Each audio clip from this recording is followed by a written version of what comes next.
shadows, the now and the light. The vanguard is here and they will be polite. The ruin is stirring, her cult's getting brash. Our heroes must stop them, let's help with a dash. Hunt all the red talents and give them the blade. Civilization they're trying to save.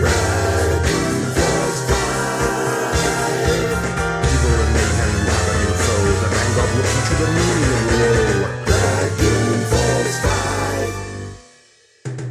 Hello and welcome to this episode of the Dungeons and Debacles podcast. I am your host and dungeon master, Kevin. Going around the table, Blake. My name is Blake, and I'll be playing Cinnamon, the Tabaxi Warlock. And Hannah. I'm Hannah, and I'll be playing Leandre Fields, Hunter Ranger. And John. Also a Tabaxi. Oh, yeah. And John. Hello, I'm playing Mjömjö, War Cleric of Bahamut, Dragonborn. Also, you should read the trilogy of stories about Threadbare by Andrew Seipel. It's a teddy bear who saves a kingdom. Are we getting money from them? No, it's just a really great trilogy of books. And Shane. I'm playing Horatius, the human fighter rogue. All right, so last time on Dungeons and Debacles podcast, you actually had a palaver with Siseraskillion, the ancient green dragon here in the swamps of the Great Salt Marsh.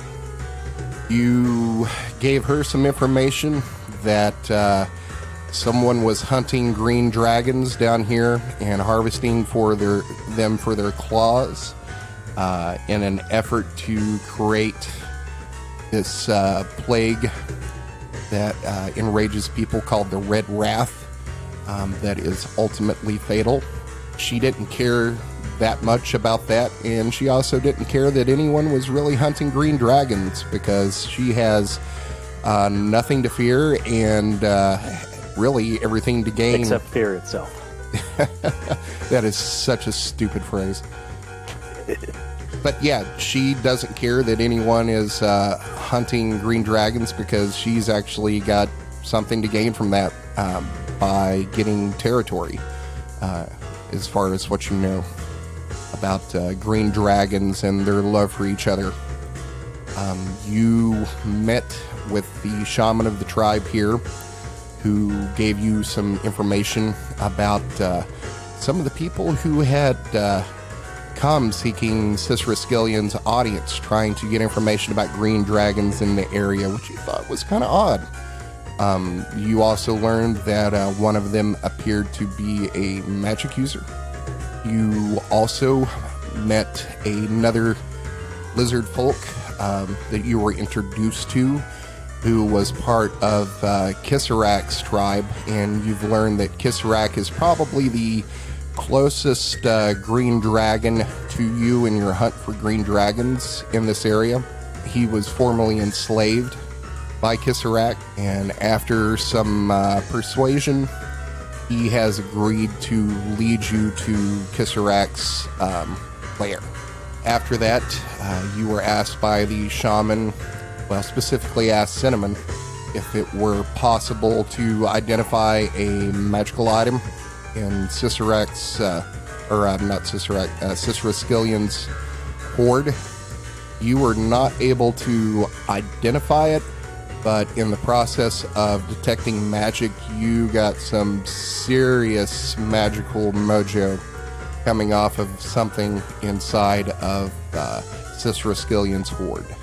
So you laid down for the night, and that's where you find yourselves now. I'm assuming that everybody's lying down. If you want to change out spells or do anything, probably be a good time to do it as you're waking up the next morning, getting some breakfast, and probably going to meet up with Karak, who is going to be your lizardfolk guide. I have nothing special to report. Alrighty, so you're going to meet up with Karak. As you approach his little part of the encampment, you see him outside of a tent gathering up some supplies. He sees you and says, "Are you ready to go?" Ready as I'll ever be. Yes, let us head out. Well, let's be about it then. So currently on the map here, this is where you are, which is Cicerus Gillion's lair. And you are going to travel for probably 3 days, because the terrain here, while not incredibly difficult, it is kind of soggy and marshy in some places, and you've got to kind of watch your steps. And Kissarak along the way, will point out various terrain features that are dangerous. You've come across some quicksand and some sinkholes that you probably would not have been aware of or even paid much attention to until Carrick would move out of the way and then point out one of these features. So after anything you want to talk to Carrick about along the way as you approach this encampment? You don't have to. I was just asking. Excited about this new play coming out on Disney Plus. Friend. Oh my god. I am unfamiliar with this Disney Plus. Is this some sort of bard? Yes, a bard that is well known in some places. However, it is trivial. Yes, it seems so. And completely beside the point and not apropos to our mission. And as you try to engage him in conversation, Carrick is pretty laconic. Doesn't really offer anything about himself or make small talk or conversation. You notice he's pretty intently focused the terrain here and looking out for possible dangers out here. You come across a few snakes and some crocodiles that he steers you wide of. So he appears to know this terrain and area pretty well. So if there's nothing specific you want to talk to him about, you are going to get... I can think of nothing. Okay. So you're going to get to about right here on the map, and you're walking through here. You're going to notice that the land gets a little soggy, and then a little mucky, and then you start to walk through this area. It's kind of surrounded by trees, and you're getting into water now that's probably about shin deep. Move you over to this map. So around this time, you're walking through here, and the sun has began to go down, but Carrick's urging you on, as he says that you've got probably about another hour to go before you reach a spot that would be suitable for camping, because you can't really sleep in water that's 1.5 feet deep. So we have our camp. Yeah, but you need something, it doesn't float. Oh. Not like a large pontoon boat campsite. Maybe you can make that suggestion to the wizards when and if you get back. So, It's a big if. yeah. So you reach this area, and the moon is full, and it's come up and is shining down through the trees. And you see Carrick start to slow down, and he kind of motions you to be quiet. And then you see him walk a couple of steps forward, and you're going to be able to see through the moonlight. There is this large ruin of a tower over here to the right. It appears to be some sort of stonework that's basically just a large parapet. I think was probably used raccoon armor on top. You think you think it was some sort of watchtower, because it's tall enough to get up above the trees here. Give me a perception check, everybody. 19. 8. All right, so everybody but Mjömjö. I'm distracted by the Tanuki suit. Well, that suit is actually, you look on top of this tower, and it appears to be some sort of large totem on top of it. Appears to be made out of wood. There's various, it looks like large animal bones and feathers coming from She thinks a little odd. It appears to be a lot newer than this ruined tower that is, the walls have crumpled and almost the entire, quarter of one side has just fallen in and the interior is exposed. So, you see Eric walk out here, see him stand, and just listen and look around for probably about 2 minutes. Then he's going to walk back and say, "We are entering Kesserek's territory. This is one of the markers here on this old ruined tower that was left behind by civilization that was here long before us. The tales say it happened long, long ago when any knowledge of those people were lost. We should be very careful from here on out, as patrols may be out here. We're not too far from Kesserek's lair." So he's going to turn, going to walk over here to the tower. Any motions for you to follow him? I follow. Okay. Don't know about the rest of you. And he turns to you and says, "We can continue on, or we could try to make camp in the ruin over here. I believe there's elevated enough that is stoned and it may be stable enough to make camp for the night. If you're not afraid of the curse." The curse? Yes, his child tells that the folk told to their children to make sure that they don't go outside our territory. They say that if you go beyond here or visit this tower, that you will be cursed and followed by the spirits of the ancient ones for the rest of your days. Obviously, I don't believe it. I'm sure we'll make it through. I suggest that we just make camp here and start in the morning. That seems like a reasonable idea. Let's get camp set up and set up a watch cycle, and we'll rest here. Okay. So, Carrick is going to go over to the tower, and you're going to see him, start climbing up what appears to be like a ruined staircase. And whatever door was here before, it's fallen in long ago. There's a platform right here that's large enough to probably accommodate all of you. But there's no direct bridge over top of it. There's a gap that you've kind of got to jump over to it. It's probably about 3 or 4 feet, but nothing you probably can't handle. He definitely jumps across. See him start inspecting this platform, taking his spear and stabbing down at it. And he takes his foot and stomps to make sure that everything appears to be stable. And as Horatius walks up here, he looks at you and gives you a nod, and then you see him walk over into the corner of this platform and sit down. The platform itself is probably about 15 feet by 15 feet.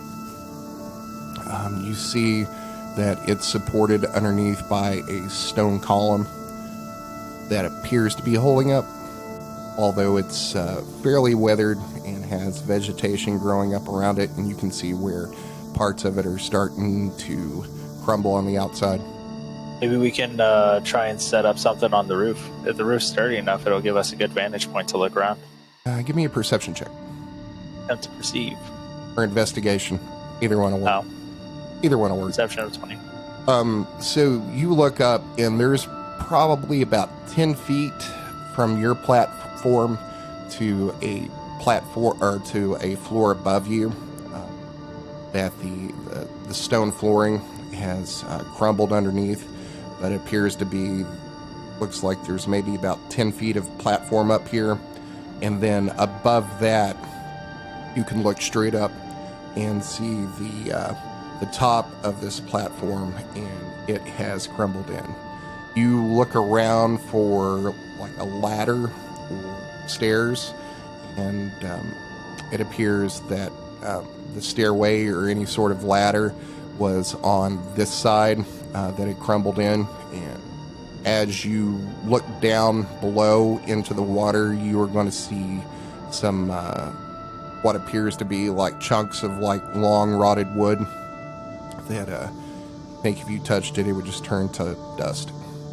So basically you've got like 10 feet above you to get to a platform, and then another 10 feet above that to get to the top of the tower. I reach into the bag of holding that we got full of supplies and see if I can pull out a ladder. Okay. You reach into the supplies, you like think ladder and reach into the bag of holding. There's nothing there. Can I use some rope to try and make like some sort of hold up there? Do you have a grappling hook? No. Could I throw him up there with my 25 strength? Possibly. You could also check the bag of holding. Yeah, I'll check the supplies bag of holding, see if there's any grappling hook. You reach in and you do find one. You also find some pitons, rope. What's a piton? It's like those little metal spikes that you drive into stone to attach rope to. It's part of the dungeoneering kit. That makes sense. Can I attempt to use these items to make my way to the top? Absolutely. So you tie some rope onto the grappling hook, and are you going to try to throw it all the way to the top or to the next platform? I'll try and throw it all the way to the top. Okay. Give me a dexterity check. Can I use acrobatics? This isn't really as much as like tumbling and jumping as it is like trying to throw something accurately at something. 17. Yeah. So you throw it up there and you hit this with no problem. You start pulling it back like gingerly to try to get it to catch on the ledge, and it catches, and you tug a couple of times and it seems pretty stable. Yeah, guys, I'm gonna make my way to the top and see if it's adequate for us to sleep up there. All right, so give me an athletics check to climb the rope. 29. Oh yeah, no problem. So hand over hand, you pull yourself up, grab a hold of the ledge here, and climb on top of this tower. Platform up here is probably 30 feet by 30 feet in diameter. Pie wedge missing out of the southern portion of it as this tower's collapsed.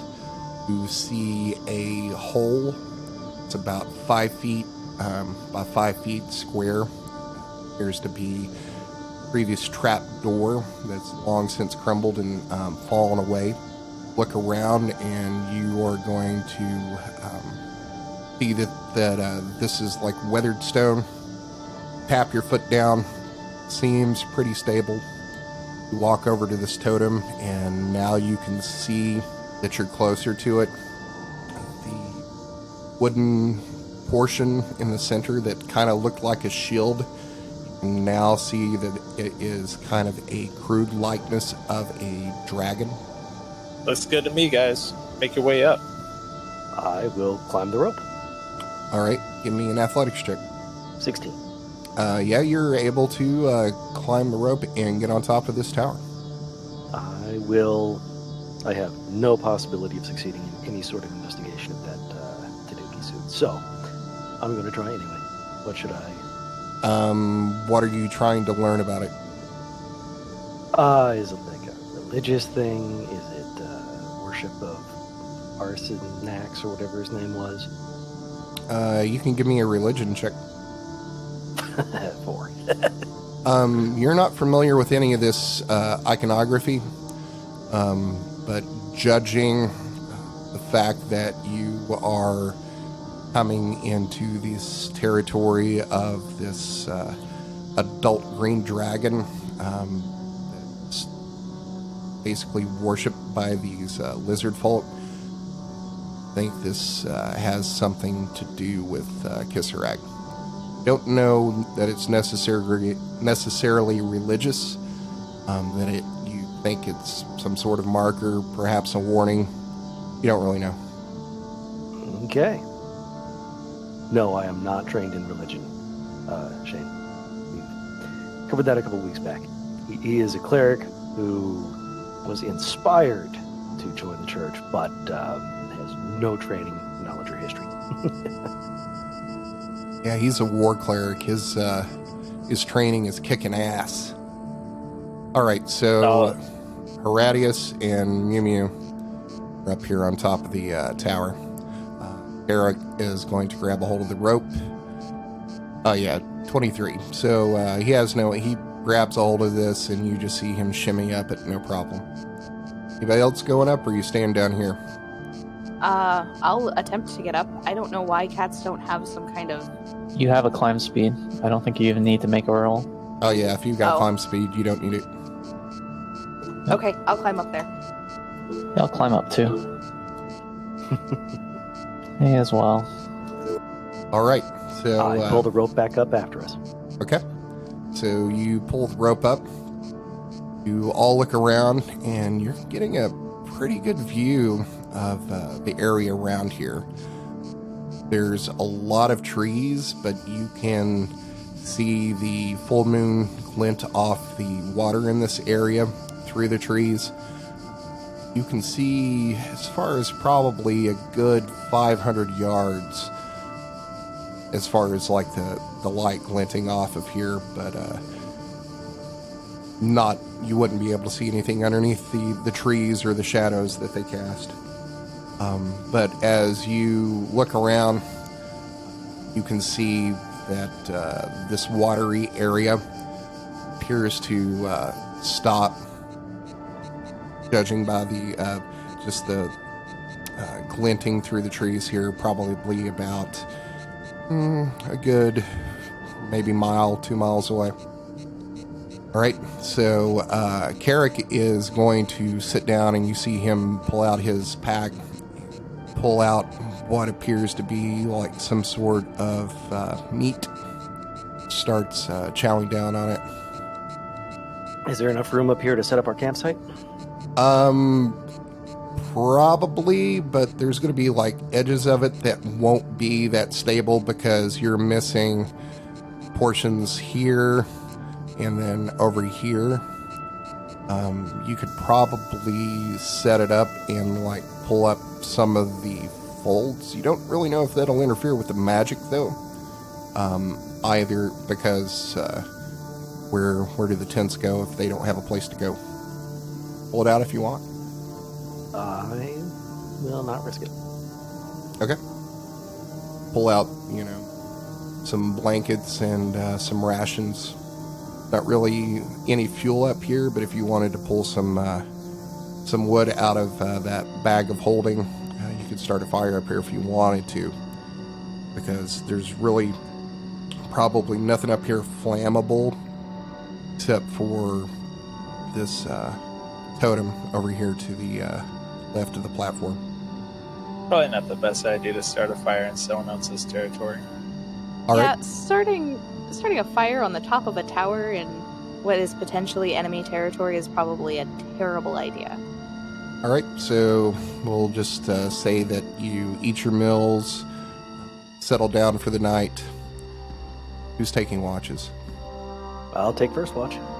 I'll take last watch. Cinnamon will take second. I guess I'm third. All right, so Mjömjö. Everybody's laid down for the night. Yep, perception check. 15. You look around and you see some movement, but it appears to be perhaps like a fish or some sort of lizard down here near the tower. But your watch goes by pretty uneventfully. Next watch comes up. Cinnamon, give me a perception check. 13.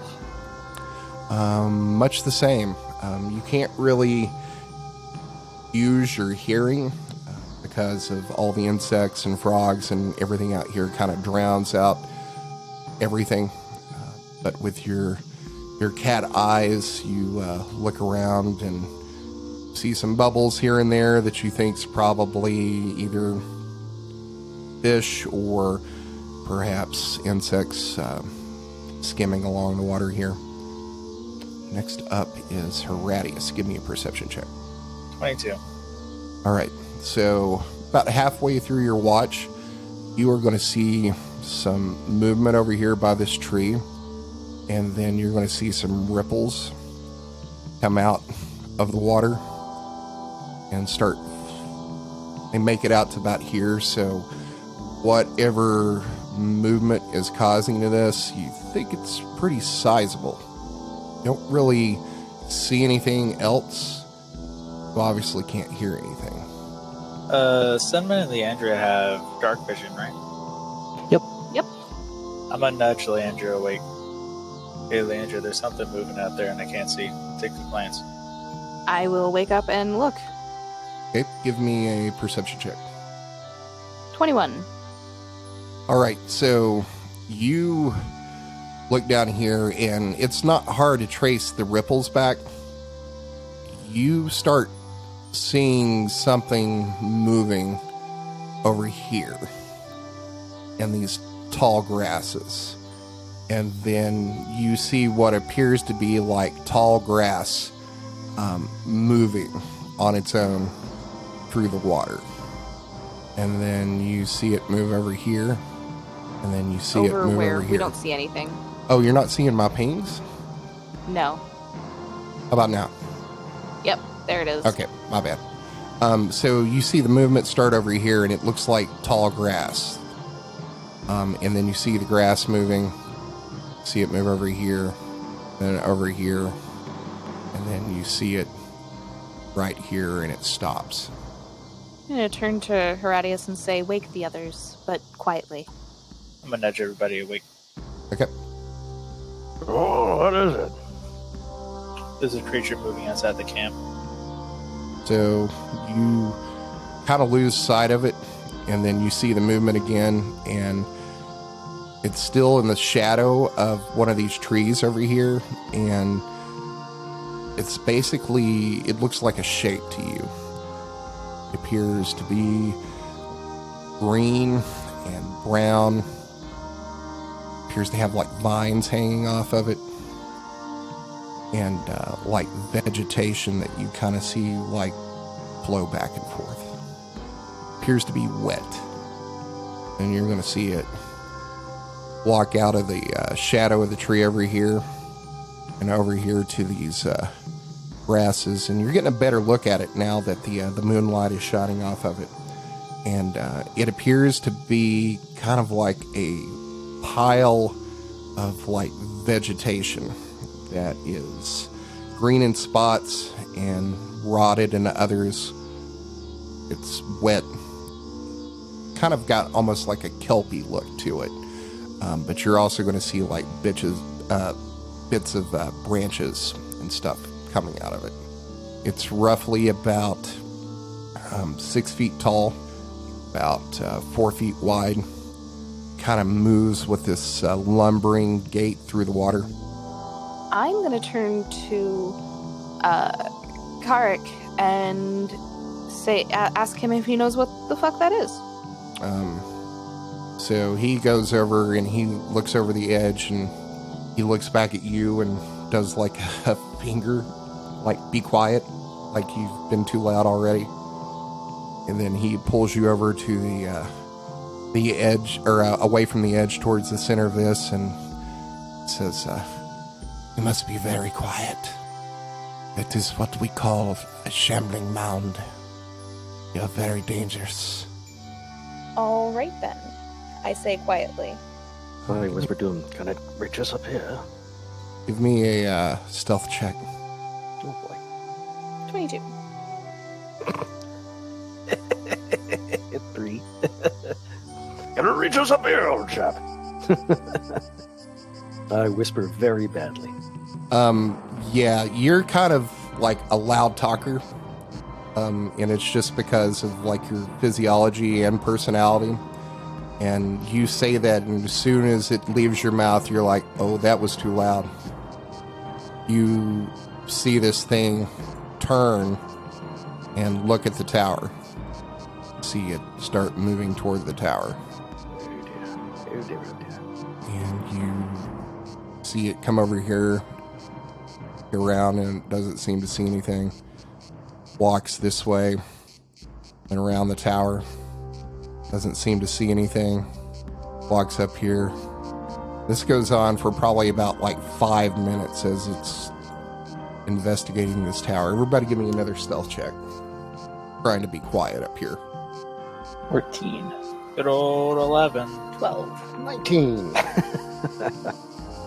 All right. So, Horatius, you're all sitting up here As, and watching, trying to not make any sound, and you like take your hand by your side and like put your hand on the hilt of your scimitar, and you hear some metal make noise off of your scabbard here. I'm going to need everybody to roll initiative, please, as this thing notices that you are here. All right, so Cinnamon, you realize that you've been spotted as you see this thing come over to the tower, and you see these kind of like ropey, like slimy, like masses of moss and vegetation grab onto the side, and it starts trying to climb up this tower. All right, fantastic. How far away is it? Like, how tall is this? This is about, let's see, 30 feet up. Okay, perfect. So, I'm going to use Hexblade's Curse on this thing, which gives me a number of bonuses. Nice. It is a bonus action, and with my regular action, I will fire Eldritch Blast at this thing.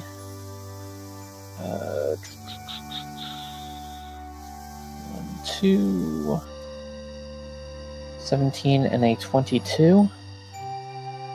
Okay, those both hit. Alright, and then... That's force damage, right? Yes. All right. That is 15 and 8 for a total of 23 damage. Nice. And then Cinnamon is going to back away from the edge and go to the other side of the tower, if possible. All right, so you unleash this Eldritch Blast, and you see it hit it, and like vegetation starts flying off of it. Next up is Leandre. I have to deal with my pets real quick. I apologize. I'll be right back. Okay. So, since some of us have... Do any of us have electricity damage?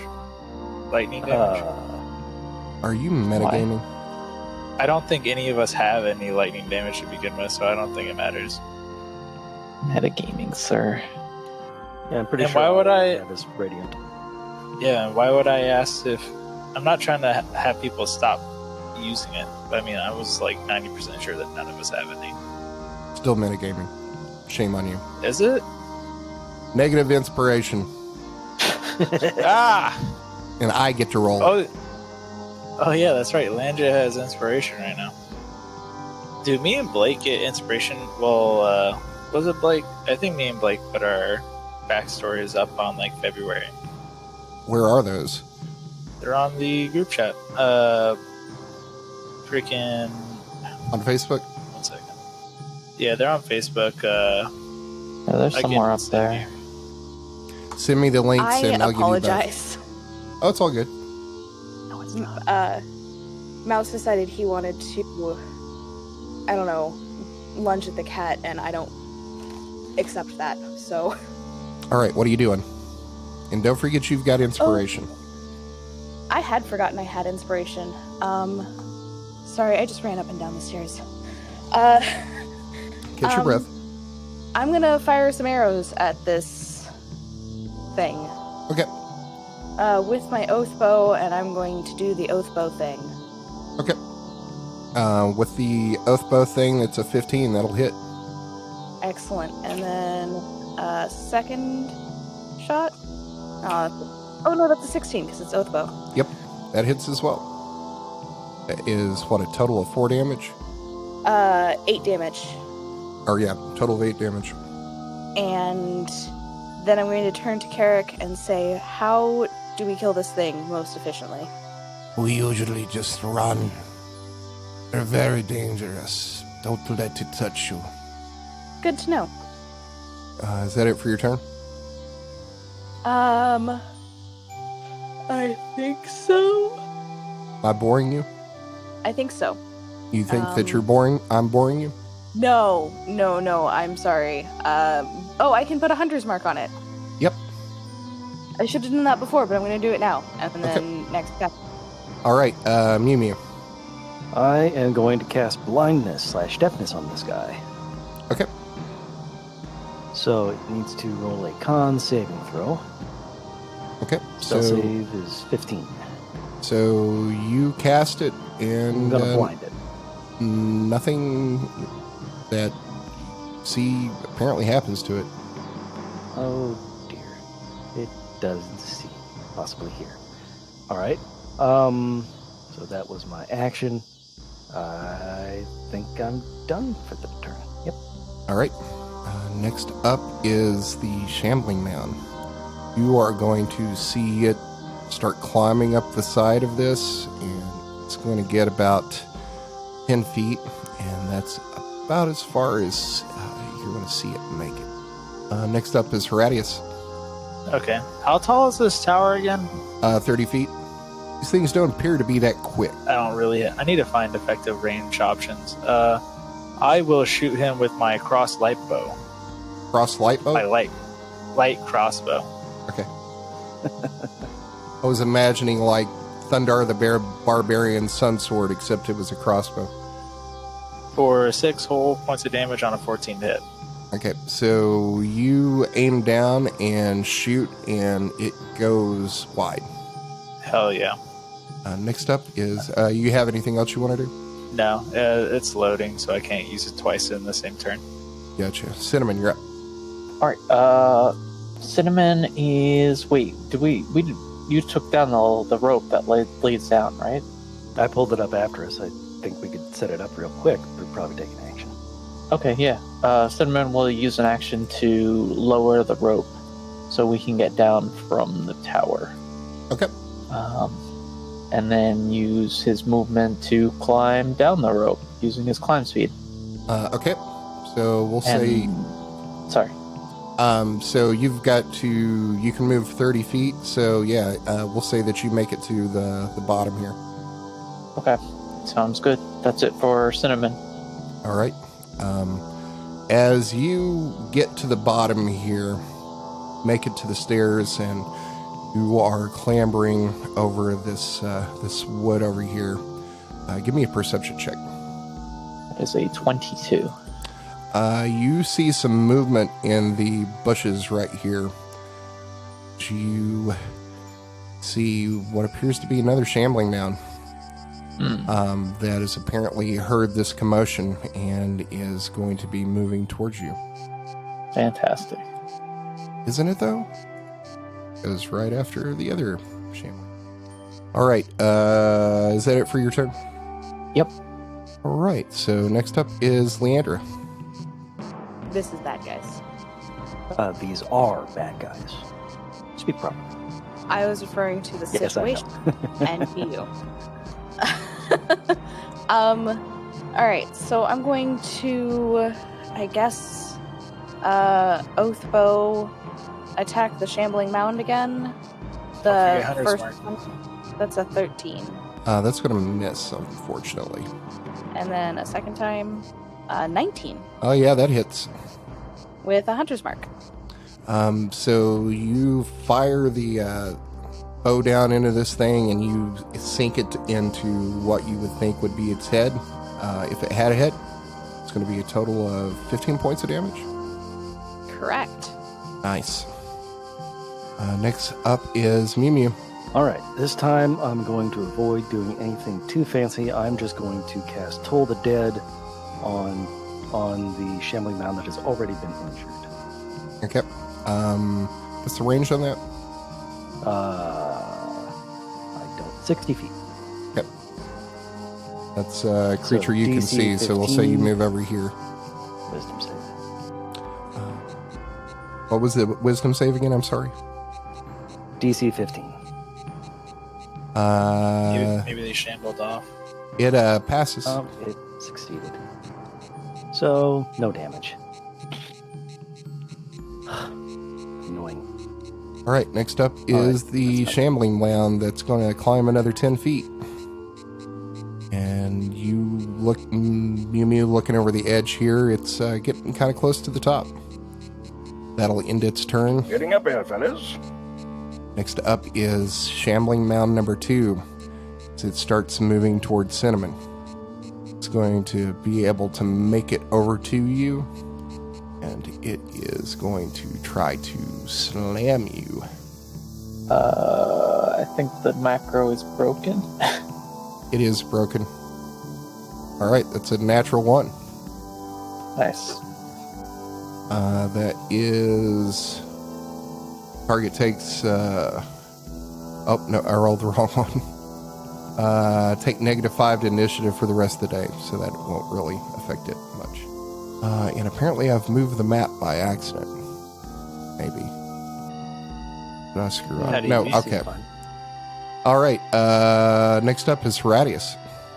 I am going to go down the rope, and would that just take my movement, quote unquote? It would, but I also need you to give me an athletics check since you don't have a climb speed. 16. Yeah, you're able to slide down it, but climbing is half movement, right? Because it's considered difficult terrain. So you'd be able to make it about I'm unsure. 15 feet down. Let me look it up real quick, because I don't want to short you. While climbing or swimming, each foot of movement costs extra 1 foot. 2 feet in difficult terrain. So I'll say half, so you'll be able to get like 15 feet down it. Okay, so halfway down. Yep. Would I be able to throw a dagger while holding onto the rope? Yeah, sure, I'll let you do it. 11 to hit 5. Yeah, that's gonna miss. Hell yeah. Pass turn. Alright, so Carrick is going to walk over here to the side, and you're going to see him take his spear and lean down over the edge and stab at this thing. That's a 17 to hit. So he stabs down at this, and you see it go through this vegetation. He's going to do 8 points of damage to it. And he's going to stab again. That is a 16. That's going to hit for 6 more points of damage. Alright, next up is Cinnamon. Alright, fantastic. Cinnamon is going to cast Armor of Agathis on himself. Why is this not casting? Okay. Which is 20 temporary hit points, and when I get hit, they take 20 cold damage. So that is action, and that is, I think that's going to be it. Alright, next up is Leandre. Alright, I'm gonna continue to go after this one that's climbing up the wall. Thank you. It's really where I should have been this whole time, but it's crowded. And... I don't know what I'm doing wrong, but every time I try to move a token, it's moving the map, too. Oof. How do I stop that? It's not on our end. It is on my end. Oh, there we go. Something I did stopped it. Okay. Continue, I'm sorry. You're fine. 21. Oh, that hits. I will use my Oathbow again and then roll my Hunter's Mark damage. That's a critical hit. Nice. I'll do my Hunter's Mark and then I'll roll the d20. It's 9.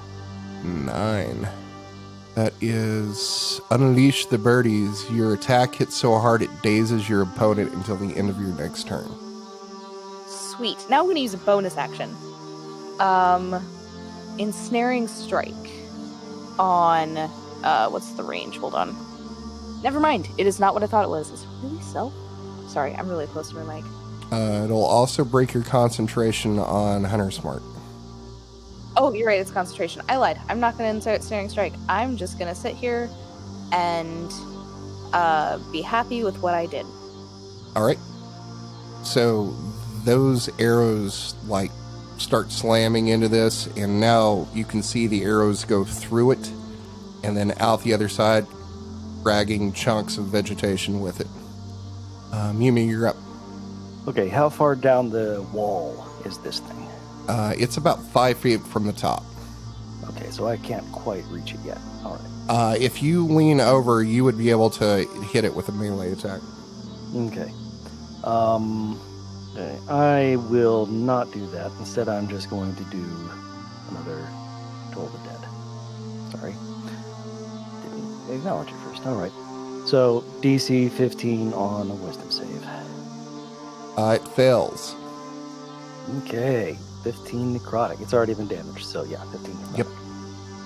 All right, so you cast this spell, and you see some of the vegetation that doesn't appear to be like rotting and falling off of it, like the greener spaces, turn black.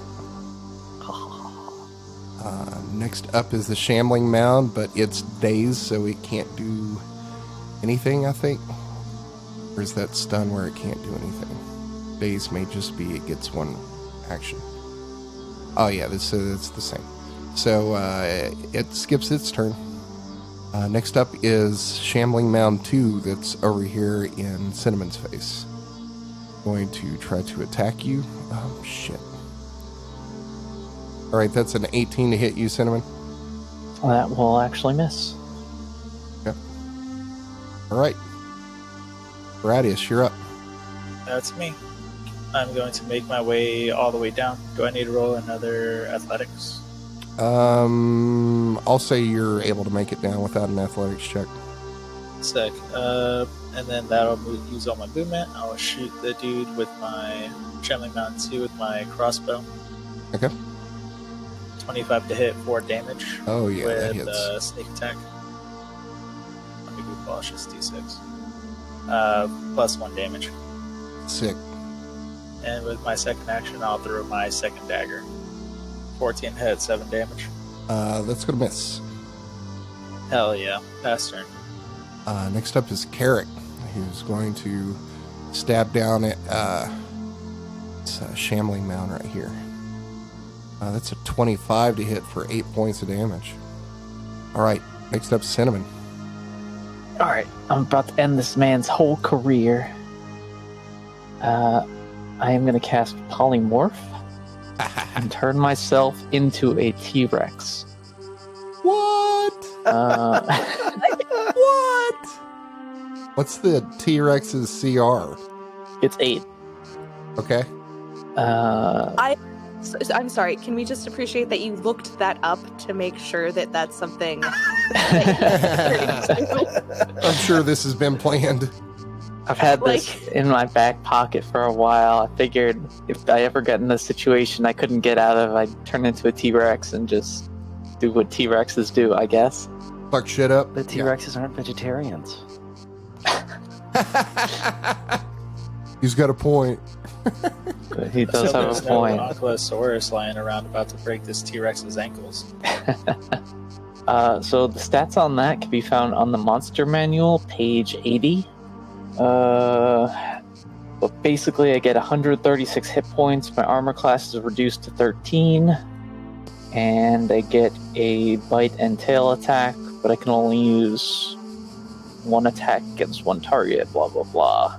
So I'm going to make a bite attack, which is a plus 10 to hit, and does 4d12 plus 7 piercing damage, so let's see if that Cinnamon's hits. been holding back on us, y'all. Yep. A 17. Oh yeah, that'll hit. Okay. The target is medium small creature. Okay, so it's not medium or small, right? It's a medium-sized creature. It is, really? Yep. Okay. If the target I'm is a sorry. medium or I'm smaller sorry. sized creature, it is grappled, escapes DC 17. I'm sorry. Until this grapple ends, the target is restrained and the Tyrannosaurus can't bite another target. I lied. Oh, wow. I thought it was medium, but it is considered a large plant. Okay, good. I was gonna say, It's not good for the Shambling Mound, but it's fine. So 4d12 plus 7 damage, or 30 points of... Is that piercing damage? Yeah, piercing damage. Jeez. Okay. And that's the end of Sentiment's turn. Okay, so I need you to describe what exactly just went down that Horatius is seeing in front of him. So Cinnamon is already standing there coated in this kind of icy sheen. And as the Shambling Mound approaches, Cinnamon leans forward and then doubles back. And he grows and grows in size as his hair kind of falls off and molts into this scaly, huge, hulking form. And lets out a terrifying roar before biting down on this giant leaf monster. Feathers? Oh yeah, that's true. So I guess it's not just leathery, it's also got feathers, so it's a big fluffy T-Rex. Fluffy, downy T-Rex. Awesome. Is Horatius about to go Dino Riders?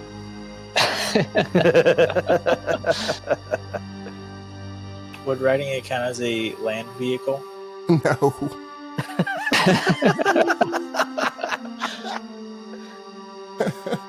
All right. Pretty baller That's turn. it for Cinnamon. Just for those in the game right now, in Discord I have posted a picture of how I imagine he looks now, but imagine it with like tabby stripes. All right, Leandre, what you got? I mean, nothing compared to that. What am I supposed to do? Make him your pet. All right, so I will. Can I see what just happened? I assume I can see what just happened. T-Rexes are fucking huge. You maybe if you turn around, I would say that you heard like a roar from this T-Rex and turned around and saw what happened. She's going to fire a couple more arrows into the Shambling Mound that is attacking them and say, "Can you come eat this one too?" All right. Unfortunately, I only have an intelligence of 2, so I can't understand you. So that's a 17 and a 25. Oh yeah, those both hit. And my Hunter's Mark damage is 3, so that's 17 total damage. All right, so you fire down through this, and it's like hanging on with like one tendrily arm, but half of this thing is gone. It's looking really rough.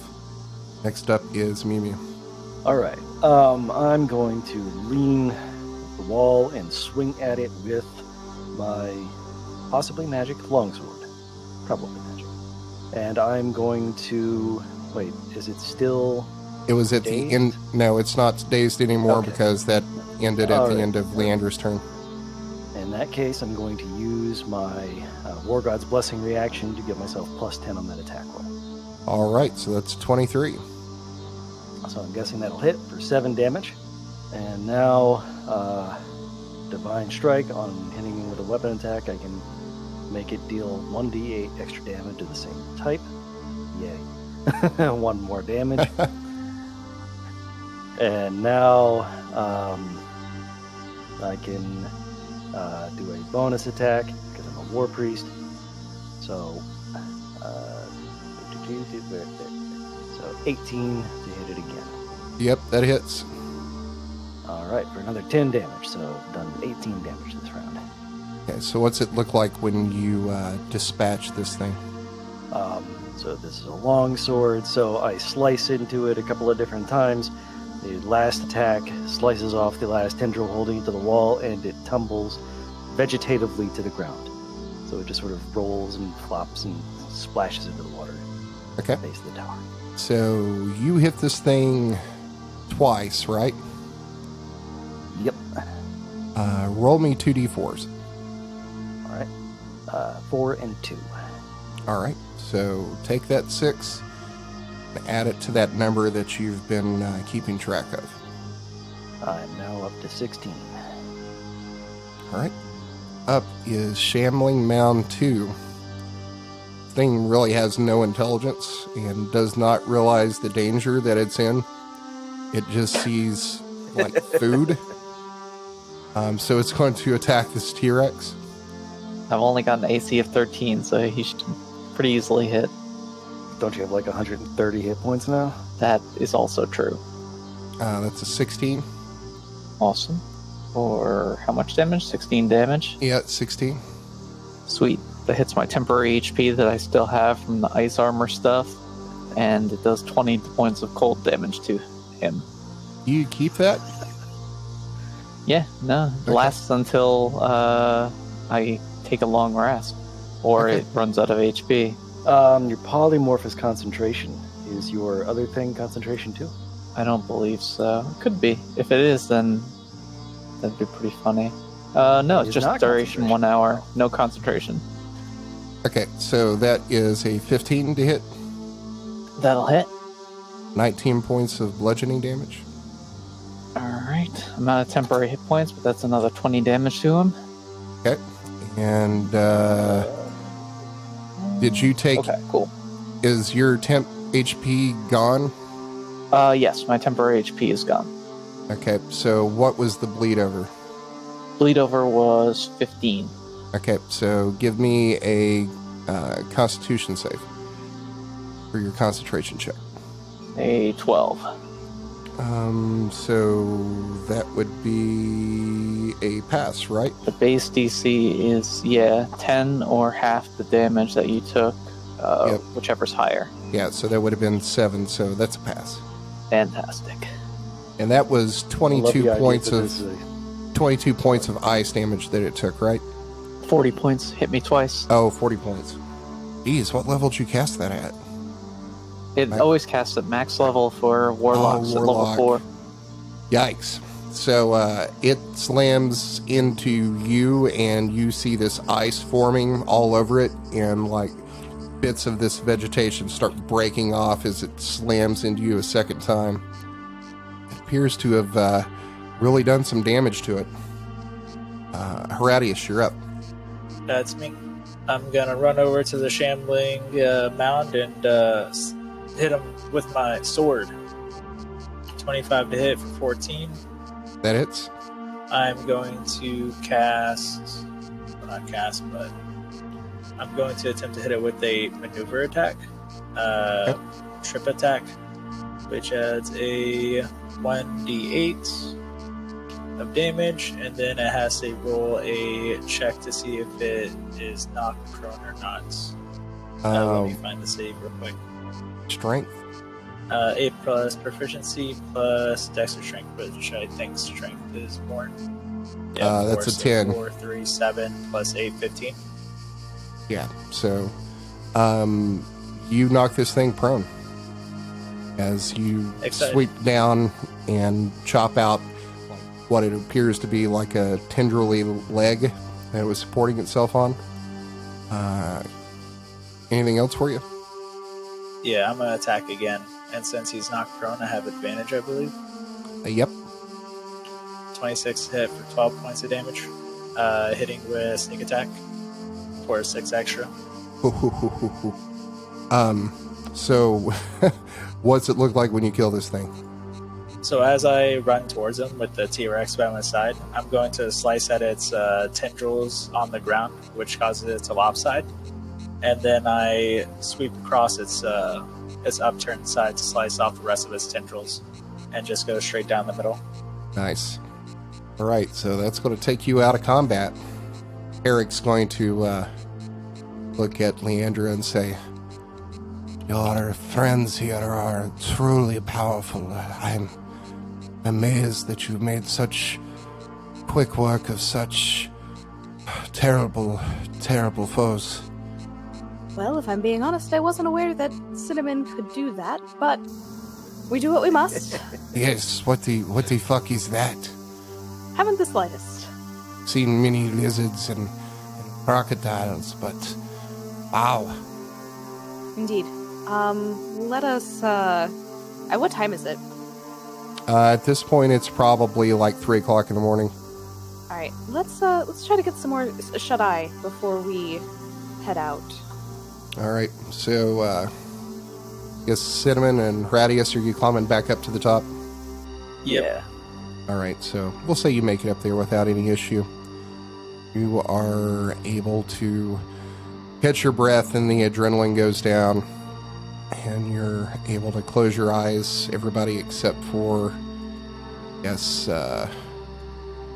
Mjömjö and Leandre finish their watches without any issue.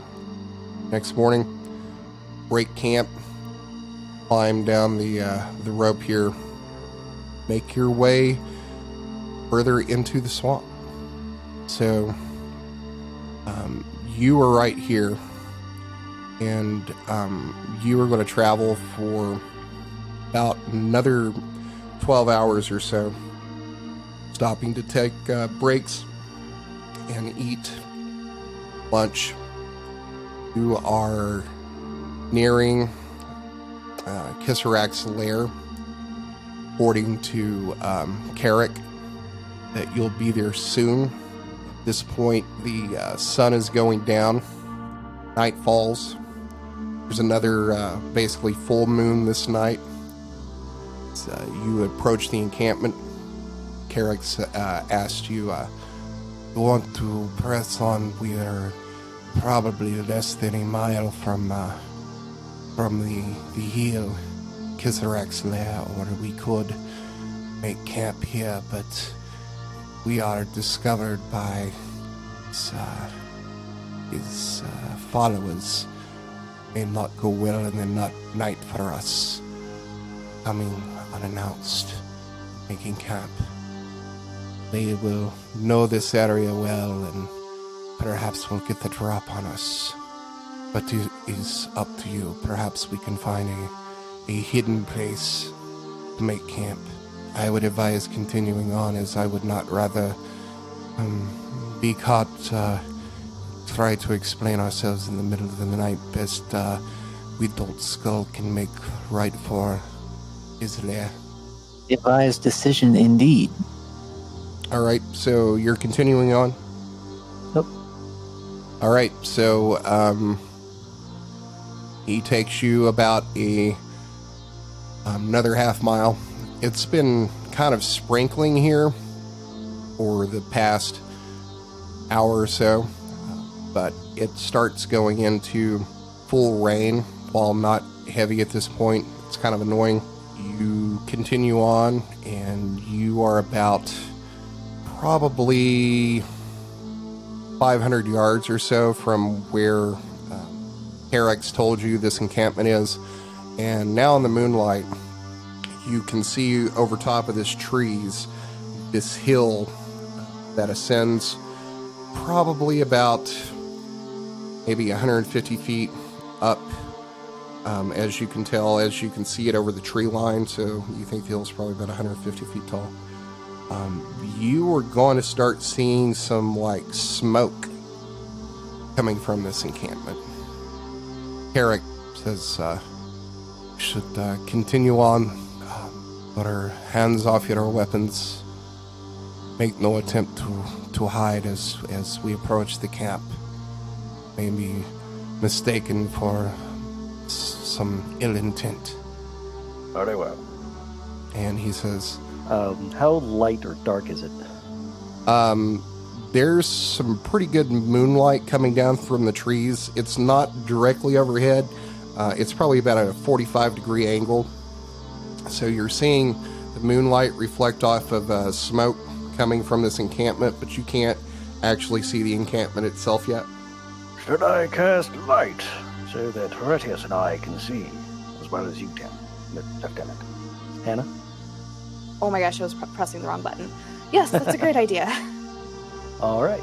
I will cast light on my shield. It only gives us bright light 20 foot and then dim light 20 feet beyond that. But now Horatius and I can see. That means we won't be able to sneak up on them at all, but we're trying that. Okay. So you cast it, and Carrick kind of flinches away from the light a little bit as everybody's eyes have kind of adjusted to the darkness.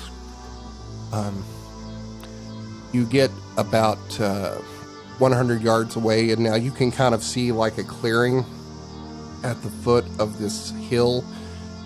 The hill sticks out quite a bit, even though like at a distance you can't really see it, but it's like really the only like topographical feature around here that's not just trees, or as long as you've been able to see. So you're able to kind of see this encampment a little bit with the light coming down. Eric's going to say, "This is as far as I go, as I am an outsider now to these people after I escaped and have no desire to be enslaved again." We appreciate you taking us this far. May Bahamut's blessings follow you. Hey, thank you. I hope you find what you are looking for. You're going to see him turn and then start walking back the way he came. So, should we go into their camp? Yeah, let's approach. Yes, very non-threateningly. All right. They are perfectly normal people. No dinosaurs amongst us. No, sir. So you start approaching this clearing. Everybody give me a perception check, as you get probably about 75 yards away. 22. 5. 11. Horatius is not here. He went to the bathroom. He's peeing. 18. 22 is plenty enough. As you are leading the pack here, Leandre, you get about 75 yards away from this clearing. You are going to notice some fires that don't appear to be coming from campfires. They appear to be knew it. They appear to be coming from some of the tents here. They're low burning, as the rain here is starting to put some of those fires out, and that's where you think all this smoke was coming from. Can I see movement? With a 22, you look around and you're not seeing any movement. I am going to stop for a second and say, guys, hold on. It looks like the town's on fire. Or the encampment, whatever. This is not good. But maybe this is normal. You know, dragons and the fire and the... You know. This is a green dragon. Did they bring poison? Yes, I don't believe they're known for their fire-breathing skills. Should we What keep do you- going? We should, but cautiously. And perhaps keep your weapons close. We don't want to seem threatening, but we also need to be prepared to defend ourselves. All right, so are you stealthing it? Not stealthing so much as just cautiously approaching. Like, we're not going to go charging in there. We're not trying to hide, but I'm not trying to hide, but I'm also not trying to make any sudden movements. Okay. Does that make sense? Sure. So you reach the tree line of the front of the clearing here, in front of the hill. Look around. This is what you see. Appears to be what's on fire here. Several tents. As you enter here on the top left, you see the fires begin to die down in the rain here. We're also seeing what is on fire on the ground over here. It's, several dozen lizard folk and the ground around them. I think that's probably a pretty good place to end it right there. I fucking knew it. I predict we're gonna find the dragon dead and its claws missing. Oh, all the lizards are dead? Yeah. Rip. And there's going to be red talons inside this building, is my thought. So, real quick, should you have been able to attack as a T-Rex after you polymorphed yourself? I don't know, actually. Actually, Good question. probably not. not. It would have took an action to cast it, and that would have took your action for that turn. Yeah, my bad. Oh, that's fine. You should have I turned me won't into a do that. T-Rex. No way, you don't deserve to be a T-Rex. Why not? I could sneak attack as a T-Rex. You don't keep those You abilities. can't, because it's not a finesse weapon. You're right. Maybe if I could shoot my teeth and use it as a ranged weapon, I could. Yeah, I'm You know pretty what? sure If that's your not a arms thing. could reach your teeth, I'm sure you'd be able to pull them out and throw them. Hell yeah. That's what a T-Rex does, alright. It is known to science. Well, all right, y'all. Thanks for playing, and we will see you next week. This was a lot of fun. I Sounds especially good. like the part where Blake turned himself into a T-Rex and apparently has been planning it for fucking ever. That was brilliant. I didn't know wizards just- could do that. I'm not But- a wizard, I'm a warlock. We don't know that. Not fair. The speed with which you responded to what is the CR of a T-Rex means that you have had to be planning this for ever. And then he recites the actually had page it- number. I actually had a plan for Juliet back when I was a wizard, but I never got like high enough to get the polymorph, so now I get to use it. That's fantastic. But I promised to use it sparingly, so you know I won't have 163 buffer hit points every single combat. No. You have to use it at least once a day so that we can all ride you and go faster. That is, god damn it. Going to have to make like a harness platform to stick on your back. Or no, we'll put the Kraken wagon on your back.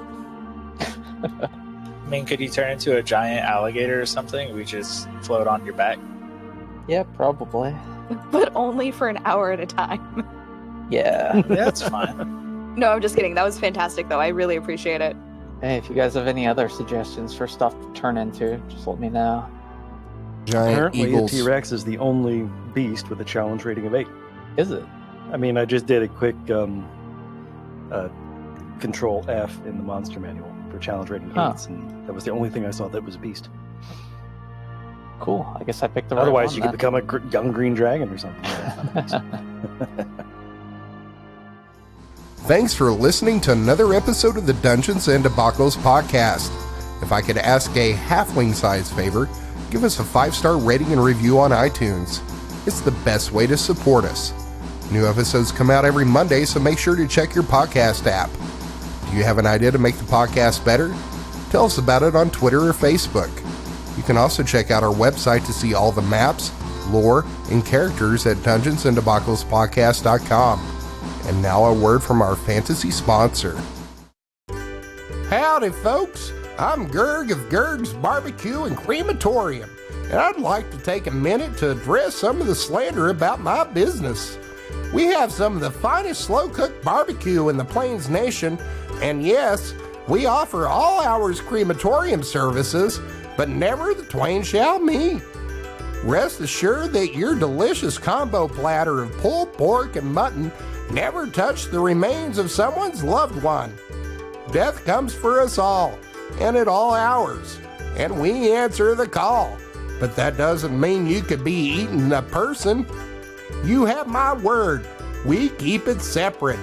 So if you have a hunger in your belly or sadness in your soul for the loss of a loved one, we can help. Gerg's Barbecue and Crematorium. We're always open. The music you heard on this episode was Shadowlands 1, Horizon, Majestic Hills, and Lost Time by Kevin MacLeod at Incompetech.com. Licensed under Creative Commons by Attribution 3.0 license. CreativeCommons.org/licenses/by/3.0.